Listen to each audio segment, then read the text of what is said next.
السلام عليكم مستمعينا، مرحبا بكم. قصة جديدة وعبرة جديدة.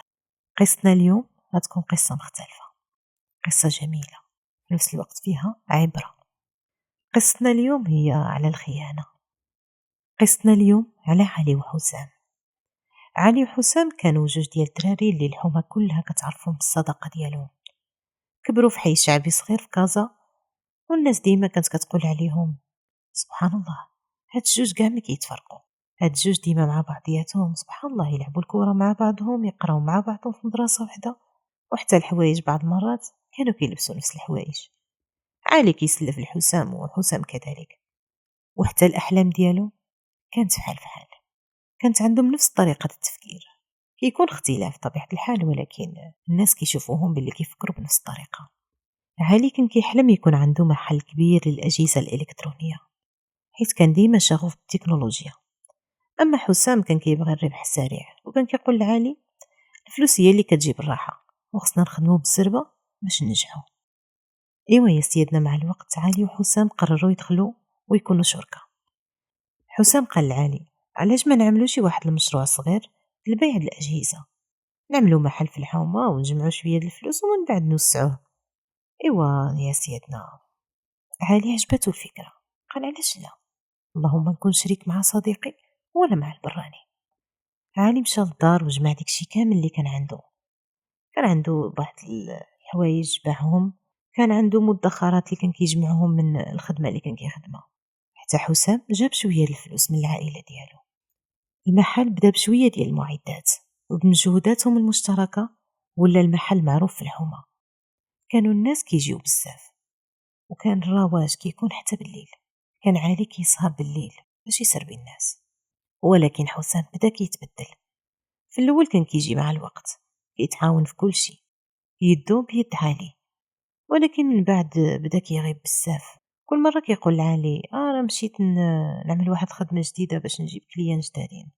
ايوا سيدنا علي كان كيثيق في الصديق ديالو بزاف، حيت كان عاطيه ثقة عمياء.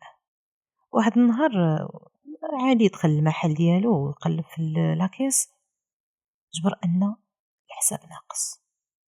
علي مشى عند حسام وقال له صاحبي، راه الحساب ماشي هو هذاك، شنو وقع؟ حسام جاوبو راه خديت شويه باش نجيب سلعه جديده، ما تقلقش غادي نرجعهم. علي حس بشويه الشك، ولكن ما بغاش يتيق داك الاحساس ديالو. كيفاش صاحبي يخوني؟ لا، ما يمكنش. دازت ايام وحسام ولا كيعمل صفقات غريبه، كان كيدخل فلوس وجيبو بلا ما يسجلها في دفتر الحسابات. كان ديما كيغيب على المحل في الاوقات اللي الكليان كيتزاحموا فيه. ولكن الضربه القاضيه هي ملي جا واحد الكليان كبير للمحل. هاد الكليان كانت عنده طلبية كبيرة، والصفقة بحال هادي كانت غادي تبدل حياتهم. حسام قال لعلي خليها عليا، غادي نتصرف معاهم. ولكن علي يتفاجأ ملي عرف أن الصفقة تسدات. كيفاش؟ علي بدا كيستغرب. كيفاش؟ هاد الصفقة هادي احنا اللي كنا غنديوها، كيفاش تسدات؟ واش هاد الكليان هذا ما بقاش بغا يتسخر؟ ما فهمتش. ولكن الصدمة الكبيرة هي أنه تفاجأ أن حسام خداها باسمه الشخصي وباعها برا المحل بلا ما يعرف علي. علي ما قدرش يسكت، ومشى عند حسام وقال له علاش درتي هاد الشيء؟ واش نسيتي اننا شركة؟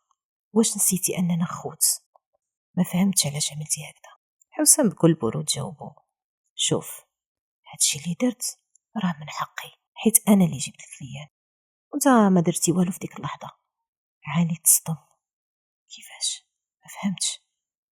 قال لي هادشي كامل طلع منك، هادشي راه كيتعتبر خيانة، والمحل ديالنا بجوج، يعني الا عملتي انت شي مجهود راه فحال اللي عملتو انا. ما فهمتش فوقاش كانوا عندك هاد الافكار، المحل ديالنا بجوج، كلشي خاصو يتقسم بالعدل.